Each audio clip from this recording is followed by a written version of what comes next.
Hello everyone, Jai Jagannath. Welcome back to my blog and my channel Sandipika Award.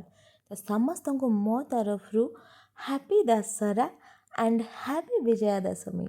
ତ ଦଶହରା ମୋର କେମିତି କଟିଥିଲା ମୁଁ ଆପଣଙ୍କ ପାଖରେ ସେୟାର କରୁଛି। ସର୍ବପ୍ରଥମେ ଆମେ ବାହାରି ଯାଇଥିଲୁ ବୁଲିବା ପାଇଁ ଆଣ୍ଡ ସେଇଠି ପଳାଶୁଣୀର ମେଢ଼ ଦେଖିଥିଲୁ। ଯେହେତୁ ବହୁତ ହି ଭିଡ଼ ଥିଲା ଆମେ ଭିତରକୁ ଯାଇକି ଦର୍ଶନ କରିପାରୁନଥିଲୁ, ବାହାରୁ ବାହାରୁ ହିଁ ଦର୍ଶନ। ତ ମୋତେ ଭିଡ଼ ଜମାରୁ ବି ପସନ୍ଦ ନୁହେଁ, ସେଥିପାଇଁ ମୁଁ ବାହାରୁ ବାହାରୁ ହିଁ ମାଆଙ୍କୁ ନମସ୍କାର କରିକି ପଳେଇ ଆସିଥିଲି। ଆଣ୍ଡ ଆମେ ଗାଡ଼ିରେ ହିଁ ସେମିତି ଦେଖି ଦେଖିକା ପଳେଇ ଯାଇଥିଲୁ। ଆଣ୍ଡ ଯାଇଥିଲୁ ଆମେ ବେସିକାଲି ଏସ୍ପ୍ଲାନେଡ଼, ଯେଉଁଟାକି ଦାଣ୍ଡିଆ ନାଇଟ୍ସ ଚାଲିଥିଲା। ଆଣ୍ଡ ସେଇଠି ମୋ ବେଷ୍ଟି ଆଣ୍ଡ ମୋ ବେଷ୍ଟିର ହଜବେଣ୍ଡଙ୍କର ଯେହେତୁ ରକ୍ ବ୍ୟାଣ୍ଡ ଅନୁପ ଭାଇଙ୍କର, ତ ସେଠି ବ୍ୟାଣ୍ଡ ଥିଲା ଆଣ୍ଡ ଦାଣ୍ଡିଆ ନାଇଟ୍ସ ଥିଲା। ତ ମୋ ବେଷ୍ଟିକୁ ଦେଖା କରିବା ପାଇଁ ସେଠିକି ଯାଇଥିଲୁ। ଆଣ୍ଡ ଯାଇକି ଆମେ ପ୍ରଥମେ ପହଞ୍ଚି ଯାଇଥିଲୁ ମଲ୍ରେ। ଆଣ୍ଡ ସେଠି ଯେହେତୁ ମୋ ବେଷ୍ଟିର ଦୁଇଟା ପିଲା ଗୁଡୁ ଆଣ୍ଡ ଇମି, ଯେଉଁଟାକି ମୋ ବେଟୁ ଆଣ୍ଡ ମୋର ପ୍ରିନ୍ସେସ୍ ଗୁଡୁ ଆଣ୍ଡ ଇମି, ସେଠି ସେମାନେ ପ୍ରଥମେ ଗେମ୍ ଜୋନ୍କୁ ପଳେଇଥିଲେ, ଟାଇମ୍ ଜୋନ୍କୁ। ତ ସେଠି ଗେମ୍ ଖେଳିବା ଷ୍ଟାର୍ଟ କରିଦେଇଥିଲେ। ତ ସବୁଠୁ ଆଗ ସେମାନଙ୍କ ଖୁସି ଆମକୁ ଦେଖିବାର ଅଛି। ତ ଆମେ ଚାଲି ଯାଇଥିଲୁ ସେଇଠିକି। ତ ସେଇଠି ସେମାନେ ବହୁତ ହି ବଢ଼ିଆ ଭାବରେ ଏନ୍ଜୟ କରିଥିଲେ। ଆଣ୍ଡ ତାଙ୍କ ପିଲାମାନଙ୍କୁ ଦେଖିକି ମୋ ବେଷ୍ଟି ପୁରା ବହୁତ ଖୁସି ହେଇଯାଉଥିଲା ଆଣ୍ଡ ମୋ ବେଷ୍ଟିକୁ ଦେଖିକି ମୁଁ ଖୁସି ହେଇଯାଉଥିଲି।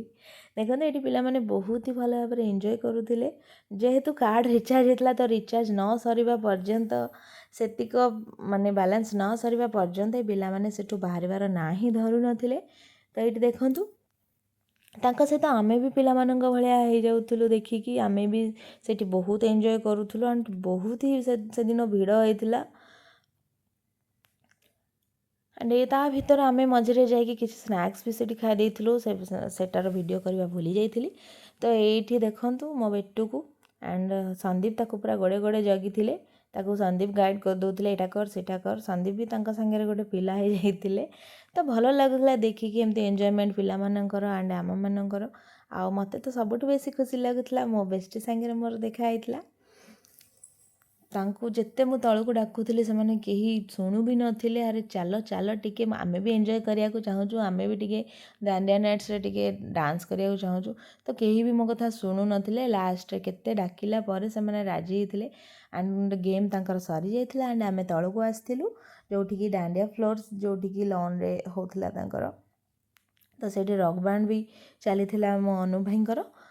ଆଣ୍ଡ ଏଇଠି ଆମେ ଆସିକି ଦେଖିଲା ବେଳକୁ ବହୁତ ହି ଭିଡ଼ ହେଇଥିଲା ସେ ଫ୍ଲୋରରେ। ଆଣ୍ଡ କାଦୁଅ ବର୍ଷା ଯେହେତୁ ଜୋରରେ ହେଉଥିଲା, ହେଇକି ଛାଡ଼ିଥିଲା, ତ କାଦୁଅ ବହୁତ ହି ହେଇଥିଲା। ବହୁତ ହି ଭିଡ଼ ସେଦିନ ହେଇଥିଲା।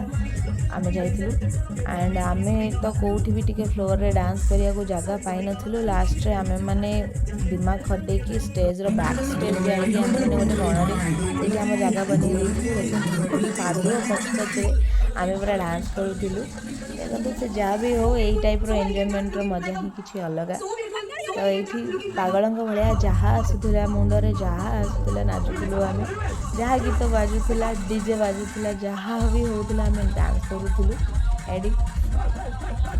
ଆଣ୍ଡ ମୁଁ ତ ବହୁତ ଏନ୍ଜୟ କରିଛି। ବହୁତ ଦିନ ପରେ ଆଫ୍ଟର ଏ ଲଙ୍ଗ୍ ଟାଇମ୍ ମୋ ବେଷ୍ଟି ସହିତ ଯେହେତୁ ଦେଖା ହେଇଥିଲା, ତ ଏଇଠି ମୁଁ ମୋ ବେଷ୍ଟିକୁ ବି ଡାନ୍ସ କରିବାକୁ ଡାକି ଆଣିଥିଲି। ଦେଖନ୍ତୁ ଏବେ ମୋ ବେଷ୍ଟି ବି ଆସିଯିବ ଏଇଠି ଡାନ୍ସ କରିବାକୁ ମୋ ସହିତ।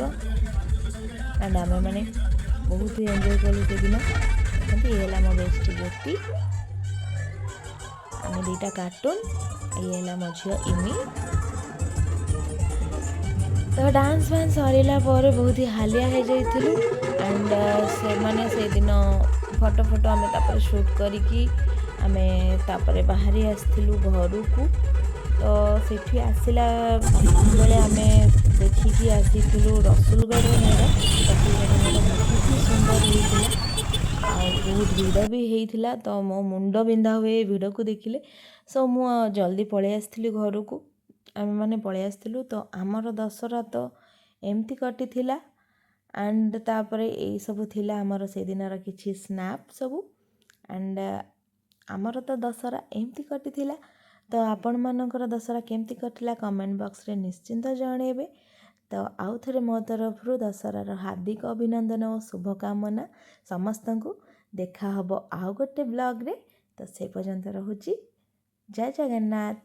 ଭିଡ଼ିଓଟି ଭଲ ଲାଗିଥିଲେ ଚ୍ୟାନେଲକୁ ସବସ୍କ୍ରାଇବ୍ ଲାଇକ୍ ସେୟାର ନିଶ୍ଚିନ୍ତ କରିବେ।